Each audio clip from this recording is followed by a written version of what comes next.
नमस्कार, आप देख रहे हैं अर्बन आवाज़। क्या आप जानते हैं कि भारत सरकार अफ़ीम की खेती करती है? इतना ही नहीं, भारत लीगल प्रोड्यूसर्स में से एक है।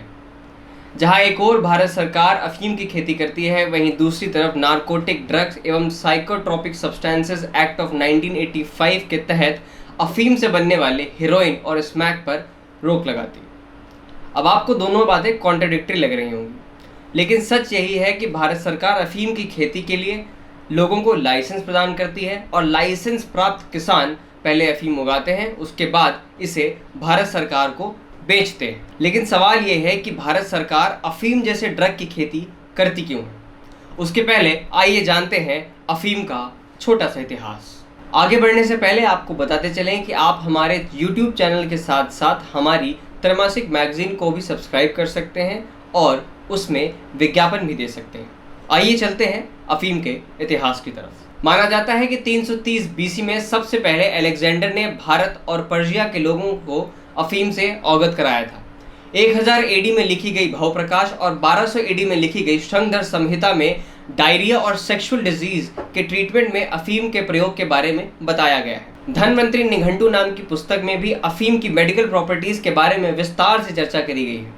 8th सेंचुरी के आसपास भारत में अफ़ीम को एक रेगुलर फसल के तौर पर उगाया जाने लगा था। मुगल काल में लिखी गई पुस्तक एन ए अकबरी में भी अफ़ीम का विस्तार से वर्णन मिलता है। 1500 एडी के आसपास सबसे पहले पुर्तगालियों ने अफ़ीम को पीना शुरू किया और इससे होने वाले नशे पर गौर किया।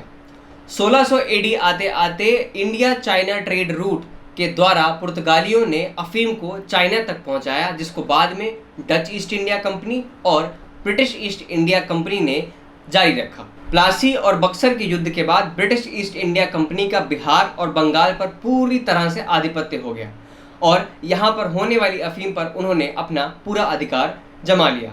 इसके बाद उन्होंने यहाँ पर होने वाली अफ़ीम को तस्करी के रास्ते से चीन तक पहुँचाया और मोटा मुनाफा कमाया।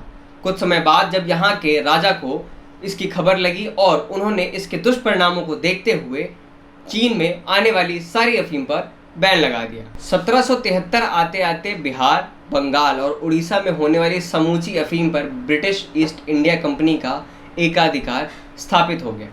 इसके चलते British governor Warren Hastings contract का तरीका आगे लेके आए, जिसके तहत वो किसानों से कॉन्ट्रैक्ट करते थे और सारी अफ़ीम की खेती खरीद लेते थे।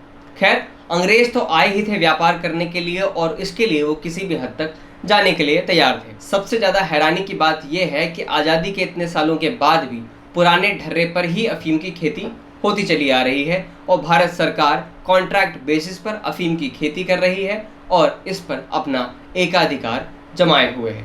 अब आखिर सवाल ये है कि भारत अफ़ीम की खेती करता क्यों है? भारत उन कुछ चुनिंदा देशों में से है जो अफ़ीम की खेती करता है और इकलौता ऐसा देश है जो ओपियम गम या फिर अफ़ीम से निकलने वाले लेटेक्स को प्रोड्यूस करता है। ओपियम गम यानी अफ़ीम से निकलने वाले लेटेक्स में तमाम प्रकार के एल्कोलॉइड्स प्रेजेंट होते हैं, जैसे मॉर्फिन, थबाइन और कोडीन। हम अक्सर मान लेते हैं कि अफ़ीम एक ऐसा नशीला पदार्थ है जिससे सिर्फ़ और सिर्फ नुकसान ही हो सकता है, पर नेचर में पाए जाने वाली ऐसी कोई भी चीज़ नहीं है जिससे हमें सिर्फ़ और सिर्फ नुकसान ही होता है। ऐसा कुछ सेम किस्सा अफ़ीम के साथ भी है। ओपियम गम या अफ़ीम से निकलने वाले लेटेक्स के तमाम सारे बाई प्रोडक्ट्स हैं और उन बाई प्रोडक्ट्स की तमाम सारी मेडिकल प्रॉपर्टीज़ हैं।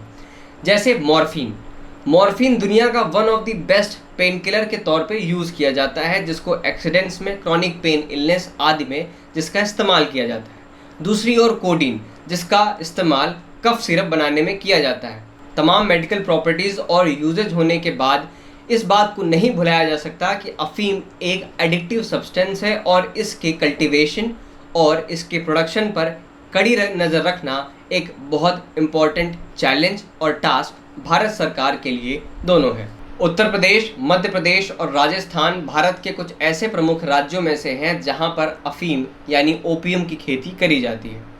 सेंट्रल ब्यूरो ऑफ नारकोटिक्स एक ऐसा संस्थान है जो किसानों को लाइसेंस प्रदान करता है, जिस लाइसेंस के द्वारा किसान अपने खेतों में अफ़ीम यानी ओपियम को उगाते हैं और कटाई के बाद सेंट्रल ब्यूरो ऑफ नारकोटिक्स यानी CBM को जमा कर देते हैं और डिसाइडेड रेट्स पर सरकार उन्हें उन किसानों से खरीद लेती है, जिसके बाद इनको डिसाइडेड इंडस्ट्री में दिया जाता है और इनसे निकाले गए एल्कलॉइड को फार्मा यूजेज में लिया जाता है। बीतते समय के साथ भारत में अफीम के कल्टीवेशन में तमाम सारे इशू जुड़े हुए हैं। भारत में अफीम को उगाना कोई आसान काम नहीं है। इसकी देख रेख करने में किसानों और एजेंसियों को तमाम सारी समस्याओं का सामना करना पड़ता है। अगर इसकी पूरी जिम्मेदारी सिर्फ किसानों पर छोड़ दी जाए तो इलीगल काम के तमाम सारे रास्ते खुल जाते हैं, जिसमें हेरोइन और स्मैक बनाना भी शामिल है। कई बार तो किसानों के द्वारा तमाम सारे रूल्स एंड रेगुलेशंस फॉलो करने के बाद भी रिजेक्ट कर दिया जाता है और उनको नारकोटिक्स के नियमों के तहत बुक कर दिया जाता है। वहीं दूसरी ओर अफीम की खेती में सबसे बड़ा इशू एक ये भी है कि सरकार किसानों को 1 किलो अफीम के बदले 1800 रुपये देती है। वहीं ग्रे मार्केट में इसकी कीमत लगभग 60,000 रुपये से लेके 1.5 लाख रुपए तक है। इस बड़े डिफरेंस की वजह से कई बार पूरी चेन में करप्शन आ जाता है, चाहे वो नारकोटिक्स ब्यूरो हो, चाहे वो पुलिस हो, चाहे वो किसान हो। किसानों का कहना है कि अगर सरकार हमें लगभग 10,000 रुपये प्रति केजी के हिसाब से अगर हमें देने लगे तो हम ग्रे मार्केट में अफीम यानी ओपीएम की सप्लाई पूरी तरह से बंद कर देंगे। पर सरकार ऐसा क्यों नहीं करती है, ये तो सिर्फ सरकार ही जान सकती है। वहीं दूसरी ओर एक सबसे बड़ा मुद्दा ये भी है कि एक तय मिनिमम क्वांटिटी के तहत अगर किसान अपनी फसल सरकार तक नहीं दे पाता है तो उनका लाइसेंस रद्द कर दिया जाता है। अब ऐसी परिस्थिति में अक्सर किसान दूसरे किसानों से कभी कभी ओपीएम यानी अफीम की खेती को लगभग 50,000 रुपये प्रति केजी के हिसाब से खरीदते हैं, जिसकी वजह से करप्शन होना लाजमी है और इलीगल धंधों का बढ़ना भी लाजमी है। अफीम की खेती में तीसरी बड़ी समस्या क्वालिटी को लेके है। अफीम को लगभग 13 प्रकार की कैटेगरी में बांटा गया है, 13 ग्रेडों में बांटा गया है। कई बार लोकल वर्कशॉप्स, लोकल फैक्ट्रीज में अफीम को अप्रूव करने के बाद इनकी अपर फैक्ट्री या सेकेंडरी फैक्ट्री में इस माल को रिजेक्ट कर दिया जाता है, इन फसलों को रिजेक्ट कर दिया जाता है और किसानों पर पेनल्टी लगाकर उनका लाइसेंस रद्द कर दिया जाता है, जिससे किसान ब्लैक मार्केट या यूँ कहें ग्रे मार्केट में अपनी फसल को बेचना प्रेफर करते हैं। अब देखना यह है कि सरकार इन रूल्स एंड रेगुलेशंस में करेक्शंस कब करती है, कब किसानों की न्यूनतम या एक कहें मिनिमम सपोर्ट प्राइस अफीम को लेकर कब बढ़ाती है, जिससे होने वाले तमाम प्रकार के करप्शंस पर रोक लग सके।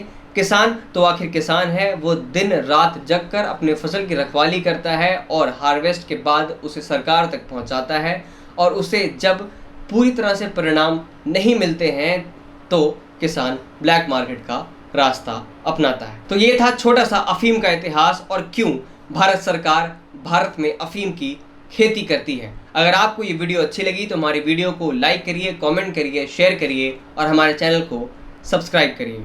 नमस्कार।